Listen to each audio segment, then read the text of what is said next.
Bob Ufer is unique among the men who broadcast Michigan football. For one thing, he's not a sportscaster. He's an insurance salesman, and he has a unique style, too. But despite the fact that he's not a sportscaster, he's broadcast Michigan football every game since 1945, a total of 300 games. I guess you couldn't do that many Michigan games without having some maize and blue get in your veins. Good afternoon, football fans. That's right.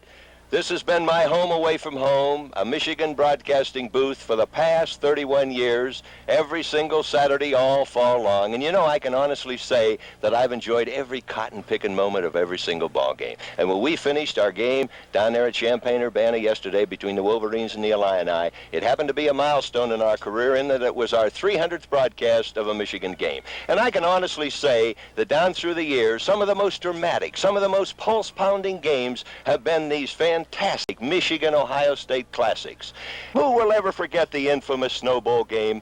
Michigan played that ball game against Ohio State. Honest to goodness, there were 4 inches of snow on the gridiron at 12 o'clock in the afternoon. The temperature was 10 degrees above zero. There was a 30-mile-an-hour wind coming in from the end of the stadium. 17 games were canceled around the Midwest because of that tremendous snowstorm. Michigan didn't complete a pass all afternoon. Michigan didn't get a field goal all afternoon. They did not even pick up a first down in that entire ball game.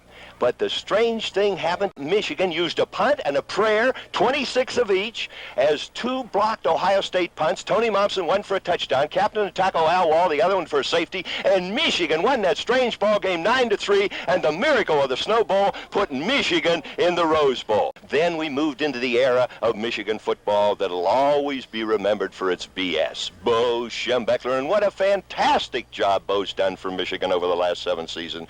He's done just about everything. 12 All-Americans. He won the Big Ten championship outright in 1971. He defended it successfully in 72, 73, last year in 74. And if Bo Schembechler and Michigan beat Ohio State next Saturday, right here on this Canham's carpet, it'll be the 5th Big Ten championship in a row for Michigan. No other school, no other coach in the 79-year history of the Big Ten has ever accomplished a feat like that. And how can we ever forget some of those Michigan-Ohio State clashes over the last 4, 5, and 6 years? 4 years ago in 1971, remember Dana Coyne's field goal was good as gold, 3-0 Michigan, until Campana, the Ohio State safety man, brought a Michigan punt back 85 yards, and Ohio State led at that point 7-3. And then with 2.5 minutes remaining in the 4th and final quarter, I can see it yet, Michigan had the ball right down here at the southern end of the field on the Buckeye 21-yard line. Michigan broke out of the huddle with a balanced line. Bo Rather split wide to the right. It was Billy Taylor deep, Fritz Seifert close, and Larry Sipp under center. Sipp the snap, rolled out, pitched off to Billy Taylor. Bo Rather got the linebacker, Fritz Sofried, lowered Campana at the 10-yard line, and Billy Taylor was down to the 10, 5, 4, 3, 2, 1, touchdown, Billy Taylor.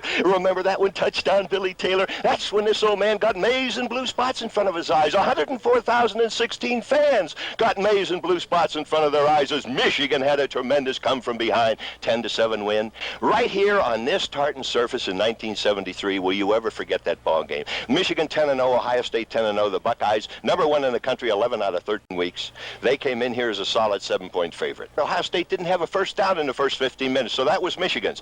In the second period, it was all Ohio State. They led 10-0 at the half. Mike Lantry connected on a 30-yard field goal. Michigan was right back in contention, 10-3. And then the next time Michigan had the ball in that traumatic ball game 2 years ago, the Wolverines moved down Canham's carpet to the Ohio State 9.5-yard line. We can see it yet. Dennis Franklin looked over a tight 5-4-2 defensive alignment for Ohio State, and then he took the long con from center, faked off to Easy Ed and Shuttlesworth into that Buckeye line. He pulled 4 Ohio State out of position defensively, while Dennis Franklin kept the ball, slithered inside that defensive left end of Ohio State, and remember how he galloped majestically into the Buckeye end zone. Mike Lantry made the extra point, and we had a brand new ball game, 10-10.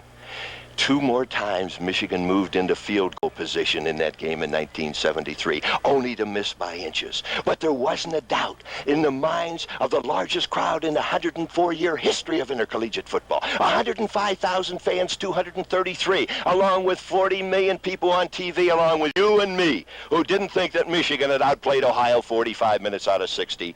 And yet, less than 24 hours after that ball game ended, lightning struck from Chicago, Illinois, dealing Michigan its darkest hour in 95 years of playing the game of football, when it was learned that the athletic directors had not voted Michigan to the Pasadena Classic. And how about that game a year ago in 1974? Michigan had already wrapped up their 4th consecutive Big Ten football championship. They went down there to Columbus, Ohio. Would have scored 12-10 on 4 field goals by Ohio State. Michigan moved down that tartan surface all the way down to the 16-yard line with 31 seconds remaining. And Mike Lantry, who has been the finest kicker in the history of Michigan place kicking, he missed a field goal from the 23-yard line just by inches. He felt terrible. Remember 1969? That was the year of the impossible dream. In that ball game, Ohio looked just as good as their press clippings. Michigan quickly out of the huddle, trailing 12-7 with the ends in tight in the balance line. And again, Don Moorhead under center. Full house D in the backfield. Handed off to Garvey Craw. In behind Bob Baumgartner's block up front. In between Stillwagon and Tatum into the Buckeye end zone. Frank Titus made the extra point, and Michigan was leading 14-12. A few minutes later, Michigan forced Ohio State to punt from deep in Buckeye territory. Sends the ball, booted one. I can see it yet, coming down here on the 38-yard line. Little Barry Pearson took it in his arms. He got a block from Tommy Darden at the 40. He picked up another one from Pete Newell at the 50. He ran away from Celine at the 40, the 30, the 25. He went down that mud, saw it like a penguin with a hot herring in his cummerbund all the way down to 10-5, and he was piggyback ridden into the Ohio State 3-yard line. And then Michigan, leading the ball game 14-12, quickly broke out of the huddle with the ends in tight in the balance line, the full house D in the backfield. Don Moorhead this time faked to Garvey Craw, kept it himself, moved in behind All-American Danny Deerdorf's block up front, slid it into the Buckeye end zone. Frank Titus made the extra point, and Michigan had a commanding 21-12 lead. 3 minutes later, Tim Killian split the uprights from 28 yards out, and Michigan had a halftime lead of 24-12. In the second half, with less than 30 seconds remaining, when Tommy Darden intercepted Nate Sajowski's pass on the Michigan 18-yard line and brought it out to the Wolverine 31-yard line, and Michigan was still ahead 24-12 with 21 seconds remaining, it was a foregone conclusion that Michigan had just perpetrated one of the biggest upsets in the 100-year history of man's inhumanity to man. And over on the eastern sideline stood a stunned and bewildered Woody Hayes. He couldn't believe that the Scarlet and Gray Legions had found feet of clay here in the hole that Yost dug, Chrysler paid for, Canham carpeted, and Schembechler fills up every Saturday afternoon. And across our network of stations, right through this microphone, as we will again next Saturday, our listeners heard old Robert Ufer, his final statement, my final statement in 1969. It'll be my final statement again in 1975, 6 days from now, about 4:30 in the afternoon. It'll go like this. And so, today, November 22nd, no Michigan man will ever forget, because today is the day Ohio came to bury Michigan, all wrapped in maize and blue. The words were said, the prayers are read, and everybody cried. But when they closed the coffin, there was someone else inside. Oh, the Buckeyes came to bury the Wolverines, but Michigan wasn't dead. And when that game was over, it was someone else instead.